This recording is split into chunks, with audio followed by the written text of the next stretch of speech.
Imaginez que je vous dise que tout ce que vous appelez bonheur n'est que fumée, que ce que vous recherchez chez les autres, dans les possessions, dans la reconnaissance, n'est qu'un reflet fugace, incapable de combler le vide qui grandit en vous.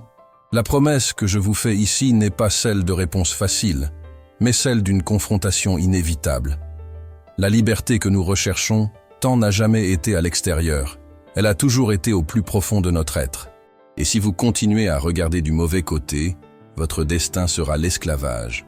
Un esclavage poli, souriant, mais néanmoins enchaîné. Le philosophe Sénèque, qui vécut entre 4 avant J.B.C. et 65 après J.B.C., avertissait déjà que personne n'est vraiment libre tant qu'il est esclave des circonstances extérieures.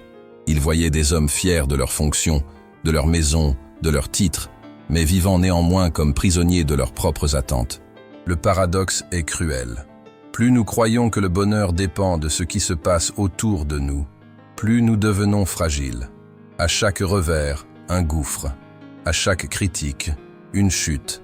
À chaque perte, l'effondrement de tout.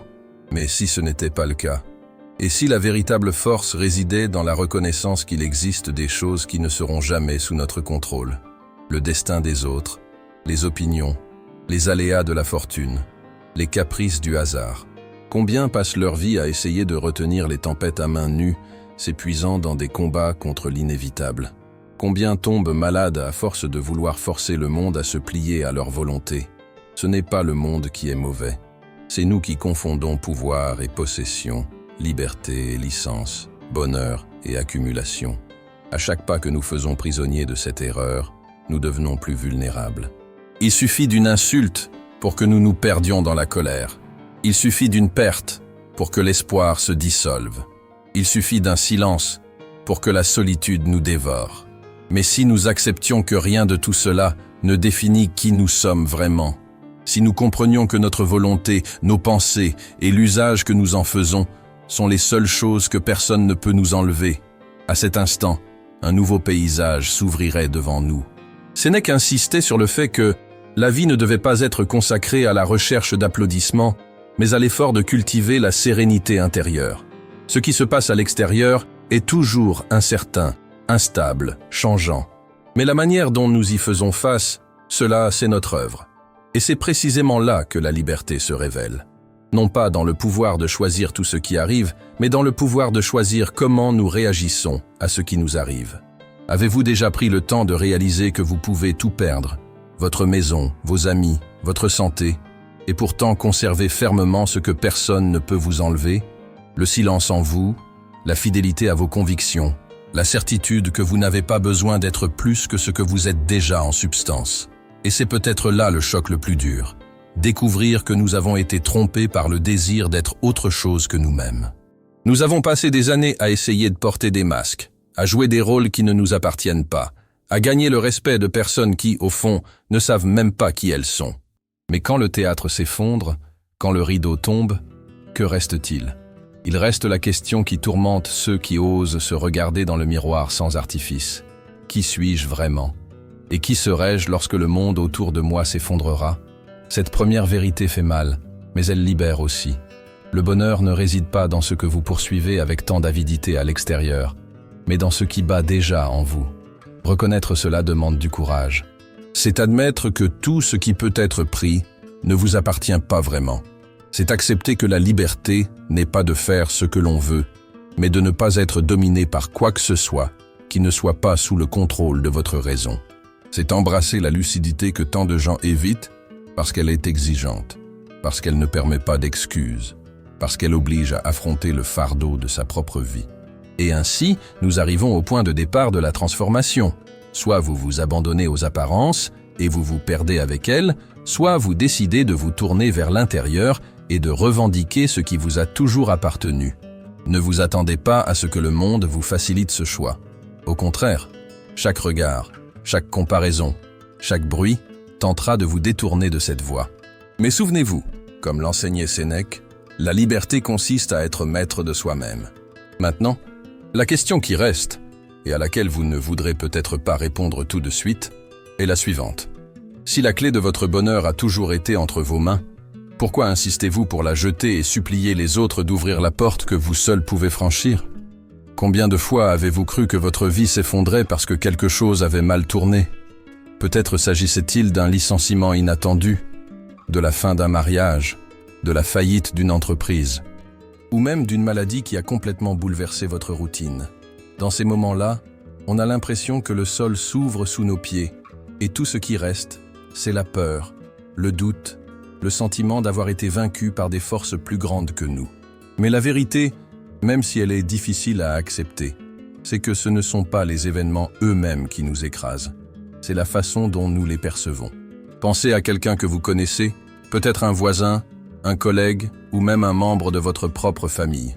Quelqu'un qui a presque tout perdu lors de la pandémie de 2020, mais qui a trouvé la force de recommencer, même lorsqu'il n'avait plus rien à quoi se raccrocher. Ou peut-être le contraire, quelqu'un qui, face à une perte mineure, comme une critique ou un obstacle financier temporaire, s'est enfoncé dans le ressentiment, l'amertume et le victimisme. Ce qui différencie ces personnes, ce n'est pas la dureté des faits, mais l'interprétation qu'elles ont choisi de leur donner. Et c'est là que réside le secret. Sénèque, entre 4 avant Jésus-Christ et 65 après Jésus-Christ, disait déjà que « ce n'est pas l'homme qui souffre qui est malheureux, mais celui qui interprète la souffrance comme une injustice personnelle. » Cette idée touche profondément car elle démantèle l'illusion selon laquelle nous ne sommes que les victimes des circonstances. Combien de fois avez-vous vous-même blâmé quelqu'un pour votre douleur? Le patron injuste, le partenaire qui n'a pas compris, le gouvernement qui a échoué, voire le destin qui semblait trop cruel. Et pourtant, lorsque nous rejetons la faute sur quelqu'un d'autre, nous abandonnons également la clé de notre liberté. Le monde de 2025 n'est pas plus simple que celui de Sénèque. Au contraire, la vitesse à laquelle tout se passe nous submerge. Les nouvelles des guerres, les crises économiques, les nouvelles maladies, les comparaisons constantes sur les réseaux sociaux, tout semble programmé pour nous plonger dans une anxiété permanente.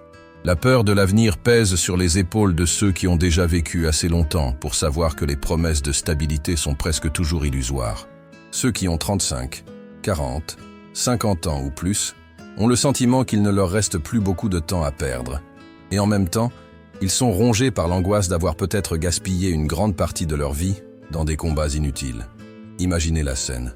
Vous êtes seul, la nuit, à regarder le plafond d'une chambre sombre. Vous repensez mentalement aux disputes, aux échecs, aux projets qui n'ont pas abouti. Votre cœur se serre parce qu'il vous semble que la vie vous doit quelque chose. La reconnaissance, la paix, peut-être même l'amour. Mais que se passerait-il si, à cet instant, vous inversiez la logique? Et si ce n'était pas la vie qui vous devait quelque chose, mais vous qui vous deviez à vous-même le courage de changer la façon dont vous interprétez tout cela, le silence de cette chambre se transformerait. Le même souvenir qui vous fait souffrir pourrait être considéré comme un apprentissage. La même perte qui saigne encore pourrait être considérée comme une libération. Le même échec qui semble être une condamnation définitive pourrait devenir le début d'un nouveau chapitre. C'est le pouvoir de l'interprétation. C'est comme si la réalité était une scène où les faits entrent en scène, mais où le scénario final est toujours écrit par nous. 2 personnes peuvent vivre exactement la même tragédie. L'une se détruit, l'autre grandit. L'une maudit le destin, l'autre remercie pour la chance de se réinventer. Et si vous prenez le temps de réfléchir, vous vous rendrez compte que vous avez déjà vécu cela à un moment donné. Cette douleur qui semblait insupportable dans le passé n'a plus la même force aujourd'hui. Qu'est-ce qui a changé? Le fait a-t-il disparu? Non. Ce qui a changé, c'est la façon dont vous l'interprétez. Mais il faut être honnête. Interpréter ne signifie pas nier. Il ne s'agit pas de prétendre que cela ne fait pas mal, ni de masquer la réalité avec des phrases creuses de développement personnel. Au contraire, il s'agit d'affronter la douleur, de reconnaître la blessure, mais de choisir de lui donner un sens qui ne nous détruit pas. Combien de personnes vieillissent en nourrissant des rancunes qui auraient pu être laissées derrière elles? Combien atteignent l'âge de 60 ou 70 ans en continuant à ronger des injustices qui ne seront jamais réparées? Le prix à payer est trop élevé. Nuit blanche, regard amer, relations brisées. Vous pouvez choisir autre chose. À chaque insulte reçue, vous pouvez décider si elle définit qui vous êtes ou si elle n'est qu'un souffle qui ne mérite pas d'être pris au sérieux. À chaque perte, vous pouvez choisir si elle sera un poids qui vous enfoncera ou une occasion de découvrir des forces qui étaient endormies. À chaque frustration, vous pouvez décider si vous deviendrez prisonnier de l'amertume ou si vous marcherez plus léger, sans les chaînes du ressentiment. Le monde restera imprévisible. Les crises, les maladies, les séparations, les pertes, rien de tout cela ne disparaîtra. Mais le regard que vous portez sur elle peut changer. Et lorsque cela se produit, quelque chose d'extraordinaire se produit. Vous réalisez que vous n'avez plus besoin d'attendre que la vie soit parfaite pour enfin vous sentir en paix. Vous n'avez plus besoin de contrôler les vents, mais seulement d'ajuster les voiles. Et la question la plus difficile de toutes est peut-être celle-ci. Combien d'années encore comptez-vous vivre prisonnier d'une interprétation erronée des faits avant de finalement décider que votre liberté commence par la façon dont vous choisissez de les regarder? Il existe un art silencieux que peu de gens maîtrisent, l'art de penser clairement. Dans un monde saturé d'informations, d'opinions et de bruit, garder l'esprit clair est presque un acte de rébellion. Combien de fois vous êtes-vous retrouvé plongé dans des préoccupations inutiles, répétant des scénarios dans votre tête, discutant avec des fantômes qui n'ont jamais été à vos côtés? C'est dans ces moments-là que nous réalisons à quel point l'esprit peut devenir une prison. Le philosophe Sénèque, qui a vécu entre 4 avant JC et 65 après JC, avertissait que rien ne nous tourmente autant que nos propres pensées confuses. L'ennemi le plus dangereux n'est pas à l'extérieur, mais à l'intérieur. Et c'est contre lui que nous devons apprendre à lutter. La clarté ne vient pas spontanément. Elle exige de la discipline. Elle exige le courage de s'arrêter et d'observer ses propres impulsions avant qu'elles ne prennent le dessus. Pensez à la façon dont nous réagissons face à une offense. Le cœur s'emballe, la respiration s'accélère et la colère, comme un feu, demande à être alimentée. Mais si, à ce moment-là, nous parvenions à retenir notre geste, à suspendre notre parole et à simplement observer, nous percevrions quelque chose d'essentiel. Ce n'est pas l'offense qui nous a blessés, mais la précipitation à l'accepter comme une blessure. Avez-vous déjà réalisé combien de batailles internes pourraient être évitées si nous apprenions à retarder notre première réaction? Et voici une provocation. Quand avez-vous répondu pour la dernière fois à une attaque ou à une critique? Qu'avez-vous ressenti? Du soulagement? De la frustration? Ou l'étrange paix de celui qui refuse le combat? Partagez ce type d'expérience dans les commentaires. Vous découvrirez peut-être que votre histoire trouve un écho chez d'autres qui mènent également cette même guerre invisible. Il faut se rappeler que chaque difficulté recèle une opportunité cachée. Lorsque la vie nous confronte à des pertes, des maladies, des humiliations ou des échecs, notre premier réflexe est de reculer, de nous lamenter, de blâmer le destin. Mais ceux qui osent affronter la souffrance découvrent un trésor caché, la chance de tester leur propre force. Tout comme le corps se renforce sous le poids d'un exercice, l'âme se renforce sous le poids d'une épreuve. C'est peut-être là le véritable but des douleurs inévitables. Révéler en nous des capacités et des vertus qui, sans elles, resteraient endormies. Mais ne vivons-nous pas à l'envers? Nous évitons tout inconfort, nous fuyons la douleur comme si elle était un mal absolu, et nous nous entourons de distractions qui promettent un soulagement immédiat. Les réseaux sociaux, la consommation, les plaisirs rapides, tous nous anesthésient pendant un instant, mais nous rendent encore plus fragiles lorsque la réalité finit par nous rattraper. Avez-vous déjà pensé que cette obsession du confort pourrait être précisément ce qui vous empêche de grandir? Sénèque disait souvent que « personne n'est plus malheureux que celui qui n'a jamais affronté l'adversité, car il n'a jamais eu l'occasion de faire ses preuves. » Cette phrase, écrite il y a près de 2000 ans, semble refléter notre époque. Nous vivons dans une société qui vend des facilités, mais peut-être que la vraie vie est tout le contraire. Embrasser la difficulté comme un exercice spirituel. Qu'en pensez-vous? Êtes-vous d'accord pour dire que la souffrance peut être un maître? Ou croyez-vous qu'elle n'est que la cruauté de l'existence? La sérénité tant désirée ne naît pas de la fuite, mais de l'acceptation consciente. Lorsque nous cessons de nous plaindre des inévitables, lorsque nous cessons de nous impatienter pour chaque détail qui ne va pas, nous commençons à éprouver une légèreté qui ne dépend de rien d'extérieur. Il vaut mieux, disait Sénèque, mourir de faim sans angoisse que vivre dans l'abondance, tourmenté par des désirs sans fin. Ce choix radical peut sembler trop éloigné, mais réfléchissez. Combien de personnes vivent aujourd'hui entourées de biens, de voyages, de reconnaissance, et pourtant portent en elles une tempête sans fin? Ressentez-vous cela?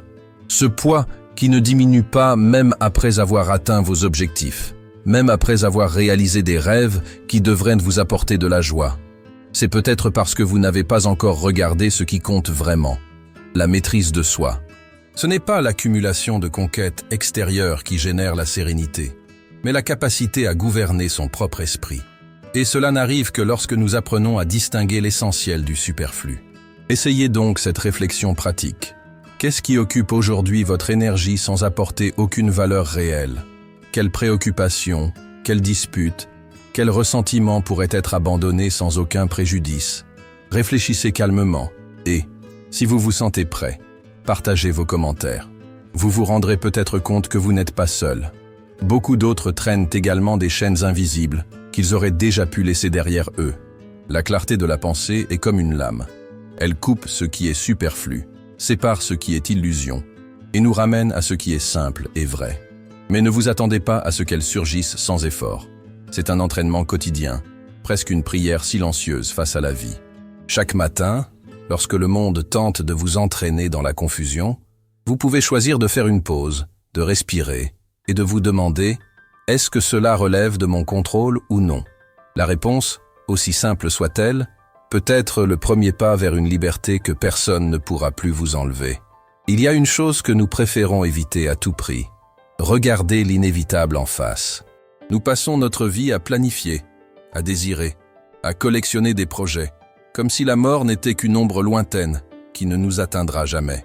Mais la vérité est qu'elle est présente à chaque instant, silencieuse, nous rappelant que rien ne nous appartient vraiment. Saviez-vous qu'en moyenne, une personne ordinaire respire plus de 20 000 fois par jour? Chacune de ces respirations est un rappel invisible que nous consommons le temps qui nous reste. Et pourtant, presque personne ne s'en rend compte. Nous vivons comme si la vie était un compte bancaire infini, jusqu'à ce que notre dernier souffle nous surprenne avec son décompte final. Sénèque, qui a vécu entre 4 avant Jésus-Christ et 65 après Jésus-Christ, répétait dans ses lettres l'idée que nous n'avons pas une vie courte, mais nous en gaspillons une grande partie. C'est là le point central. Ce n'est pas le destin qui nous vole notre temps, c'est nous-mêmes qui le gaspillons en préoccupations futiles, en discussions sans intérêt et en attentes qui ne se réalisent jamais. Pensez au nombre d'heures que vous avez passées à ruminer d'anciennes offenses, à imaginer des dialogues, à nourrir des ressentiments contre des personnes qui ne pensent peut-être même plus à vous. Chacun de ces instants est un morceau de vie enterré. Et la question qui se pose est la suivante. Combien de jours comptez-vous encore gaspiller avec ce qui n'a pas d'importance? L'histoire regorge d'exemples qui pourraient nous réveiller. Marc Aurèle, empereur romain et disciple du stoïcisme, écrivait dans son journal pendant ses campagnes militaires « Vous pouvez quitter cette vie à tout moment. Laissez cela déterminer ce que vous faites, dites et pensez. » Imaginez, un homme qui gouvernait le plus grand empire de son temps, entouré de richesses et d'armées, se rappelait pourtant chaque jour qu'il pouvait mourir à tout instant. Et nous, plongés dans nos routines de travail, nos factures et nos engagements, nous nous convainquons qu'il y aura toujours un lendemain pour se réconcilier, pour commencer le projet reporté, pour dire ce que nous ressentons.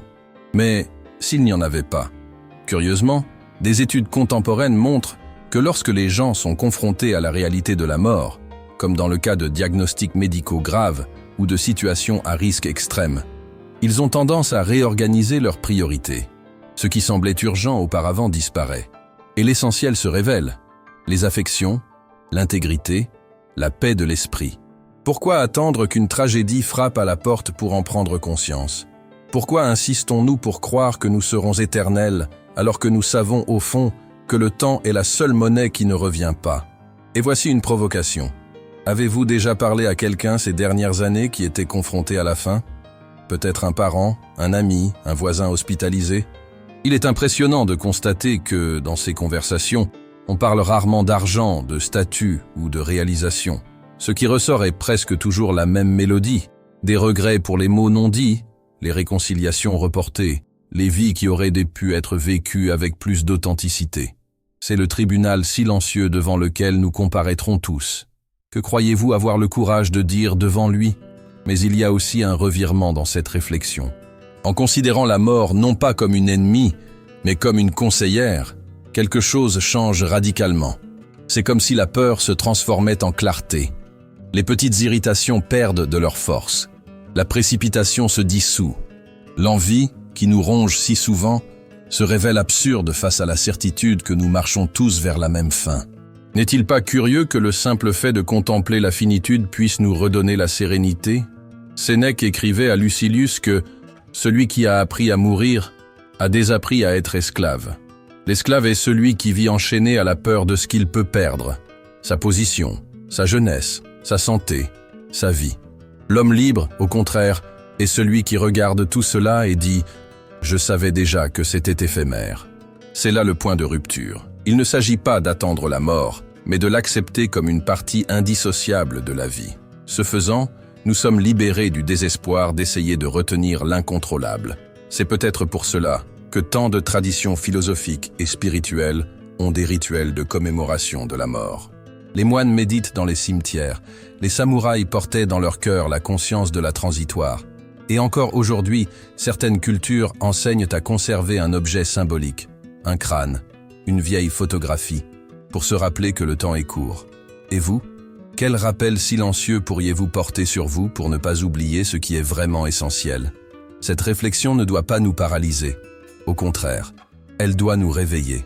C'est en affrontant les calamités, les maladies, les pertes et la mort que nous acquérons une liberté rare. La liberté de ne plus gaspiller aucun instant. La vie n'est pas une répétition générale. C'est la pièce unique dans laquelle nous jouons déjà. Et, comme nous l'enseignait la philosophie stoïcienne, nous ne choisissons pas le rôle, mais nous pouvons toujours choisir la qualité de notre interprétation. Je vous pose donc la question suivante. Jouez-vous votre rôle comme quelqu'un qui traîne sur scène, chargé de peur et de regrets, ou comme quelqu'un qui sait que chaque scène peut être la dernière et qui, pour cette raison même, s'y abandonne corps et âme? Il y a un point sur lequel toutes les réflexions précédentes convergent. La vie n'est pas un chaos absolu, mais un ordre qui nous met au défi de le trouver. Même si les événements extérieurs semblent désordonnés, même si les pertes, les frustrations et les peurs nous envahissent, il y a une intelligence silencieuse qui soutient le tout. Le philosophe Sénèque, qui vécut entre 4 avant JC et 65 après JC, croyait que l'univers n'agit pas contre nous, mais selon une logique qui dépasse notre vision immédiate. Et c'est dans cette rencontre entre l'inévitable et notre pouvoir de réponse que naît la véritable liberté. La vie n'est pas une somme d'accidents sans sens. C'est un appel à la maturité intérieure, à la clarté que ce qui importe n'est pas le rôle que nous avons à jouer, mais la façon dont nous décidons d'agir. Pensez un instant à votre propre histoire. Combien de fois avez-vous cru que quelque chose était la fin pour découvrir plus tard qu'il s'agissait d'un nouveau départ déguisé? Le licenciement qui semblait tragique, mais qui a ouvert la voie à une autre direction. La perte affective qui vous a déchiré le cœur, mais qui a révélé qui était vraiment à vos côtés. Même la maladie qui vous a forcé à ralentir et à regarder la vie avec d'autres yeux. N'est-il pas curieux que ce qui semblait être une punition, avec le recul, se révèle souvent être un enseignement? C'est comme si l'existence elle-même, à travers la douleur, nous entraînait à être plus forts, plus lucides, plus fidèles à ce qui compte vraiment. Pourtant, nous continuons à tomber dans le même piège. Croire que nous avons besoin de l'admiration des autres pour légitimer qui nous sommes. Quel est l'intérêt d'être applaudi pour quelque chose qui ne correspond pas à votre véritable personnalité? Quelle victoire y a-t-il à obtenir la reconnaissance au détriment de votre propre essence? La recherche des applaudissements peut être séduisante, mais elle est traîtresse. Elle nous éloigne du chemin de la sagesse, car elle nous rend dépendants de quelque chose que nous ne contrôlerons jamais. Avez-vous déjà remarqué à quel point l'opinion des autres est instable? Aujourd'hui, admiration. Demain, mépris. Le même public qui applaudit peut aussi lapider. Sénèque avertissait déjà que vivre en fonction du regard des autres, c'est se condamner à être esclave. Et c'est peut-être là que réside la blessure la plus profonde de notre époque. En 2025, plus que jamais, nous sommes évalués par des mesures externes, like, followers, habitudes de consommation. À chaque notification, nous cherchons à confirmer notre existence. Mais dans le silence de la nuit, lorsque l'écran s'éteint, nous revenons à nous-mêmes. Et que trouvons-nous? Beaucoup découvrent que, sans les projecteurs virtuels, il ne reste qu'un vide qui résonne. C'est pourquoi tant de personnes, même entourées d'attention, avouent à se sentir invisibles. Et vous? Que reste-t-il lorsque personne ne vous regarde? Il ne s'agit pas de mépriser le monde, mais d'apprendre à le replacer à sa juste place. L'univers, avec son ordre mystérieux, continuera de tourner. Les gens viendront et partiront, les succès et les échecs alterneront. Ce qui reste, c'est la fidélité à son objectif intérieur, ce point inébranlable qui ne peut être trouvé qu'en soi. C'est là que réside la sérénité. C'est là que naît la force de rester ferme quand tous les vents soufflent contre vous. Ce n'est pas que le monde devienne moins incertain, c'est vous qui cessez d'être emporté par lui. Chaque jour, nous avons l'occasion de mettre en pratique cette lucidité. Et il n'est pas nécessaire d'attendre une grande catastrophe pour cela. Elle se trouve dans les petits gestes. Choisir de ne pas réagir immédiatement à une provocation, se consacrer avec une attention totale à une tâche simple, refuser de nourrir de vieilles rancunes, vivre le moment présent sans se perdre dans des comparaisons. Ces instants, apparemment banals, sont les graines de la liberté. Ceux qui les cultivent découvrent qu'ils n'ont pas besoin de fortune, de renommée ou d'approbation pour se sentir épanouis. Ils découvrent que la vie, même imparfaite, est déjà complète lorsqu'elle est alignée sur l'essentiel. Et c'est là que la réflexion trouve son apogée. Tout ce que nous avons dit jusqu'à présent, sur l'acceptation de l'inévitable, sur la transformation de la douleur en apprentissage, sur la libération du regard des autres et la culture de la sérénité, ne peut rester une simple théorie. Sénèque n'écrivait pas pour embellir l'esprit, mais pour transformer la vie. Le stoïcisme n'est pas un exercice intellectuel, c'est une pratique quotidienne. C'est pourquoi la vraie question n'est pas de savoir si vous avez compris ces idées, mais si vous êtes prêt à les appliquer. Le moment est venu de transformer la sagesse en action. Le temps qui vous reste ne peut plus être consacré à de vagues promesses. La vie se déroule à cet instant précis. Je vous pose donc la question suivante. Êtes-vous prêt à définir qui vous voulez être, à consigner vos principes, à mettre en œuvre un plan qui aligne votre esprit et votre volonté sur ce qui est vraiment essentiel? Car la prochaine étape ne sera plus seulement une réflexion, ce sera le début d'une pratique concrète capable de changer votre façon d'habiter le monde. Maintenant que nous avons parcouru ensemble ce chemin de réflexion, le moment est venu de faire un pas de plus. Il ne sert à rien de contempler la sagesse si elle ne se traduit pas en pratique, si elle reste un écho lointain dans nos esprits, sans s'incarner dans la vie quotidienne. Le véritable stoïcisme, comme le rappelait Sénèque, n'est pas une philosophie pour les bibliothèques, mais pour la rue, pour le travail, pour les relations, pour le silence de la nuit où vous vous confrontez à vous-même. C'est dans la routine, dans les instants apparemment banals, que la sagesse prouve sa force. Et c'est précisément là que commence le plan que je veux vous proposer. Le premier mouvement est simple, mais il demande du courage. Écrivez.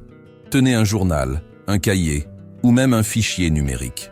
Chaque matin, notez-y en quelques lignes la personne que vous souhaitez être ce jour-là.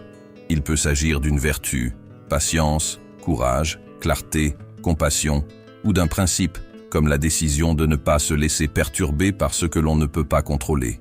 Cette petite déclaration matinale sera votre boussole. En nommant la personne que vous souhaitez être, vous vous engagez envers vous-même. Vous créez un point de retour lorsque votre esprit tente de vous détourner de votre objectif. La deuxième étape consiste à pratiquer la pause consciente. Avant de réagir, respirez. Lorsque vous sentez la colère monter, lorsque la peur vous serre la poitrine, lorsque l'anxiété vous envahit, interrompez votre impulsion automatique et accordez-vous 3 secondes de silence. Cela peut sembler peu, mais ces quelques secondes peuvent complètement transformer une décision, un geste, un mot. Entraînez-vous à cette habitude, et vous verrez que bon nombre des combats qui vous détruisaient auparavant se dissoudront avant même d'avoir commencé. La troisième étape est la nuit comme maître. À la fin de chaque journée, revenez à votre journal. Demandez-vous, ai-je vécu conformément à ce que j'ai écrit le matin? Où ai-je échoué? Où ai-je progressé? Ne vous condamnez pas, ne vous faites pas d'illusions. Contentez-vous d'observer. Sénèque faisait cet exercice tous les soirs, passant en revue ses actions comme quelqu'un qui allume une lampe dans une pièce sombre. C'est de cette observation constante que naît le progrès. Il ne s'agit pas d'atteindre la perfection du jour au lendemain, mais d'une transformation lente et puissante qui s'accumule à chaque tentative. La 4e étape consiste à apprendre à dire non au superflu. Regardez votre vie et reconnaissez qu'est-ce qui vous prend du temps et de l'énergie sans apporter de valeur réelle. Peut-être s'agit-il de discussions inutiles, d'actualités qui ne font qu'éveiller la peur, de comparaisons qui rongent votre paix, de personnes qui vous vident de votre énergie. Il ne s'agit pas de rejeter le monde, mais de choisir avec sagesse où porter votre attention. Chaque distraction abandonnée est un espace ouvert pour ce qui compte vraiment. La 5e étape consiste à cultiver de petites pratiques de présence. Lorsque vous mangez, concentrez-vous uniquement sur la nourriture. Lorsque vous marchez, ressentez chaque pas.